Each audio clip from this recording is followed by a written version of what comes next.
Okay, so this is lecture verse number 2, picking up with empathy.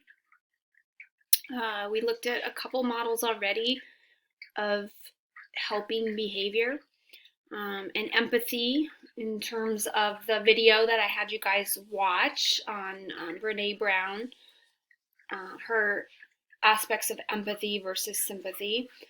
And I just want to, say that empathy, it's a choice. And as Brene Brown would say, it's a vulnerable choice because it opens you up to feeling the experience of another person. It requires more out of us than just sympathy. We can feel sorry for someone and feel bad for someone and have a thought about them, and then it doesn't go beyond that.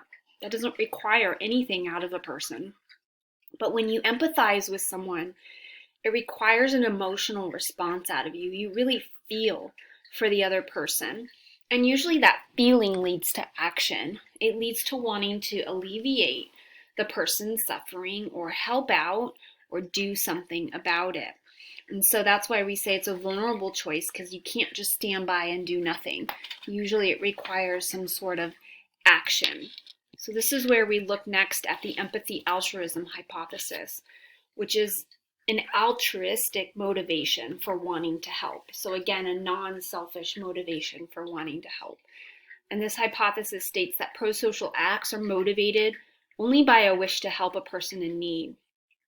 It feels good to help others in need.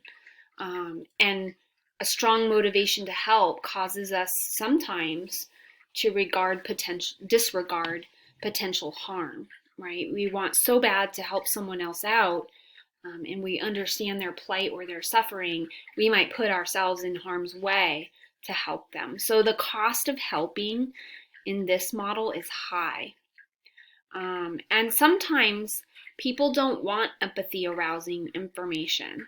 And if we think about that, you could say, well, why? Why wouldn't somebody want empathy arousing information? Like, why don't we like those commercials about the starving dogs on TV that we need to help, or the kids who don't have a home? Why do people get annoyed with those commercials? Because what happens when we watch them, you can't help but feel for those kids or those animals. And we don't always like that because we don't want to be inconvenienced. We don't want to feel bad.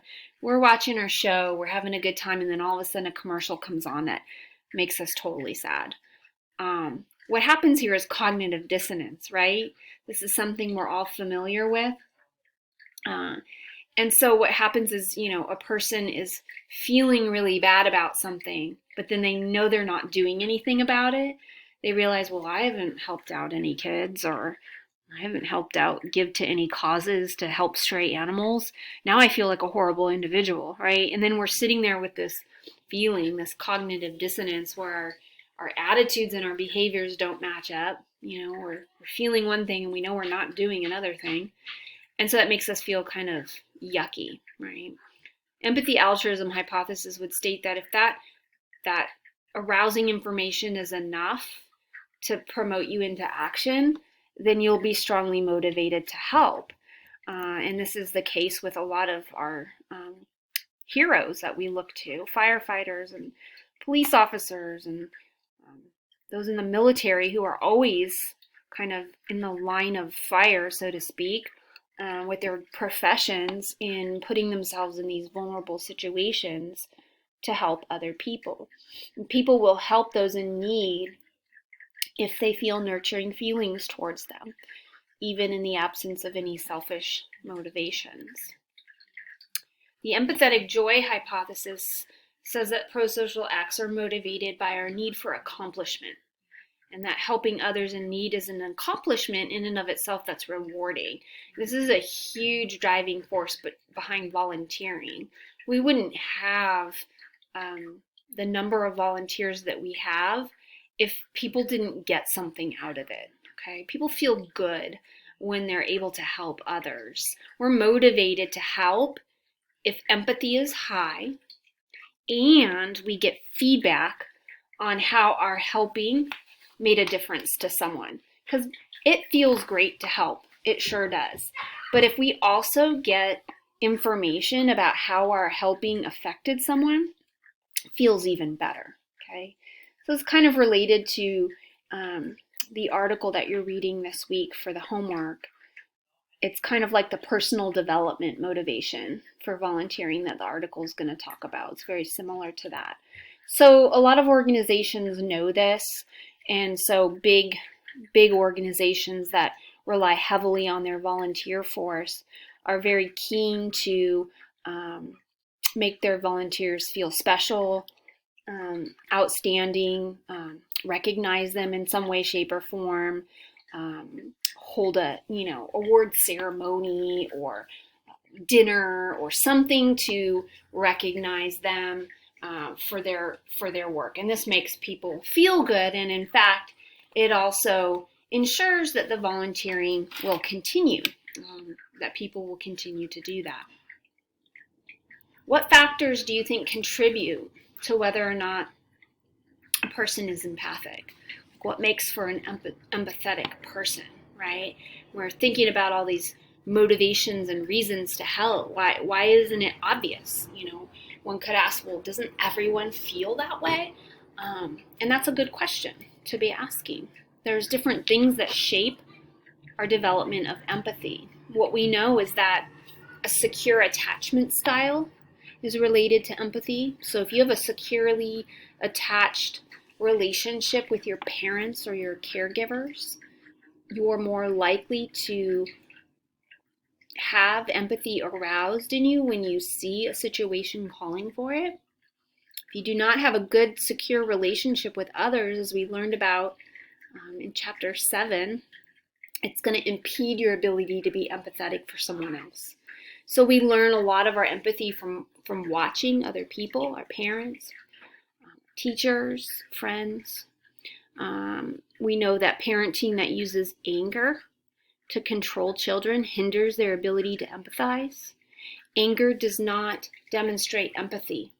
It's a control mechanism, and it speaks nothing but hate and dysfunction. So a lot of times children that grow up in an authoritative sort of environment of discipline will have lower levels of empathy aroused in different situations. And we always have a lot of empathy in response to major catastrophes, and that has a lot to do with we sympathize, right, first of all, with people. And we often put ourselves in people's shoes when we see an earthquake or we see a hurricane or we see something happen. We say, well, I can't imagine what that would be like. And we kind of visualize ourselves in the situation, and that's going to arouse more empathy. The norms-based theory for pro-social behavior, if we remember this from when we talked about norms, and we talked about the different social norms that are operating, there's 2 rules for when people are going to behave in pro-social ways. One is the reciprocity norm. We help others who've helped us. Remember Cialdini talked about this when he talked about persuasion. One way to get people to buy stuff or get them to do what you want them to do with compliance is make them feel like you did something for them. And then they're going to have this sort of natural reaction where they want to pay you back. And so even in babies, there seems to be an instinctive drive to repay a favor. We see this happen with toddlers.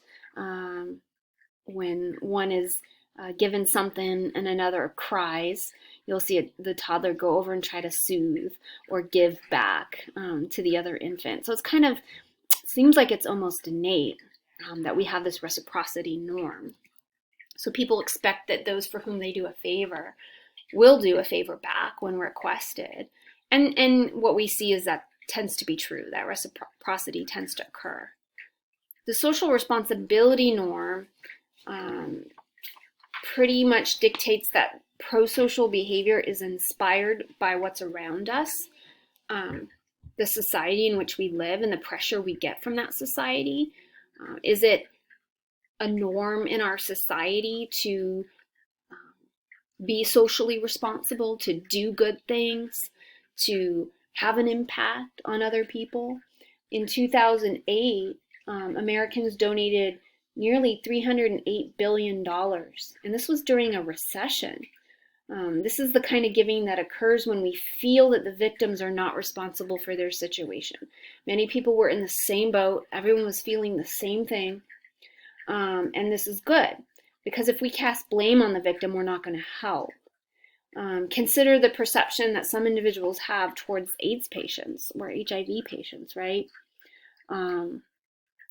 Very different if you got HIV or AIDS because you had a blood transfusion, rather if you got it because of poor sexual practices, right? So we do that. We place blame. We say, well, it's so sad that you got this because it was through no fault of your own.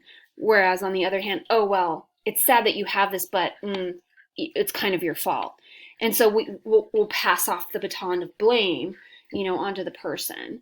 And that's really a shame, because then that's going to limit how much we help if we're placing blame in those types of situations. So cultural norms play a big role in how likely we are to help other people. The sort of evolutionary view on prosocial behavior would come from the genetic determinism model. We behave in prosocial ways to promote the survival of our genes. Makes sense. Kin selection is important because we're more likely to help close relatives. Even when the cost is high, we're going to help close relatives. And what that does is it promotes the reproductive success, obviously, of our own genetic line. So you can take a look at all the theories kind of pitted against one another and just kind of see how they each contribute their own unique branch of explaining helping behavior. Some other influences would be mood, kind of mentioned this. Mood can increase our self-awareness, and we're going to go ahead and match our actions with where we want to be in life, who we see ourselves as. This is very Maslowian. If you think about the humanistic theory, we're always kind of reaching for self-actualization. We're always reaching for our best possible self, and we want to draw our actual self in line with that best possible self. So the more our self-awareness is increased, we're going to reach for that, and it's going to lead to more prosocial acts, for sure. What about attractiveness? Would attractiveness make you more likely to help someone you may never meet? One study was done on people finding a finished graduate school application with a photo attached and an envelope and a stamp, and it seemed they left it on the mailbox. Oh, how, sad. The photos differed in the level of attractiveness, ethnicity, and gender. And what was shown is that people were more often likely to mail the application if the photo that was attached of the applicant was attractive. So, and of white applicants. So pre-screened photos for attractiveness were selected. There was no effect for gender, surprisingly, male or female, both equal there. But definitely ethnicity and attractiveness did affect how likely people were to help. So stereotypes, right, play a role, and cultural norms play a role in who we're going to help. We're less likely to help people whom we do not perceive as similar to ourselves, right? And attraction plays a role in that, and we learned that in chapter 7. Mimicry is acting the same way that others do. The more prosocial behavior is demonstrated towards those who mimic our actions, we're more likely to act prosocially when people mimic our actions, right? We kind of like that.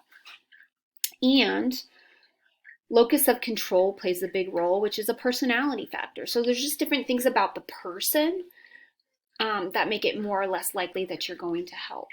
Belief in a just world, we've talked about that. The more you accept social responsibility. People with an altruistic personality are not competitive and selfishly absorbed in their own lives, right?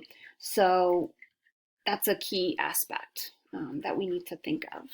So you want to just work through, there's only a few more slides about mimicking prosocial behavior and modeling it and what we get from the media. What does the media teach us about prosocial behavior?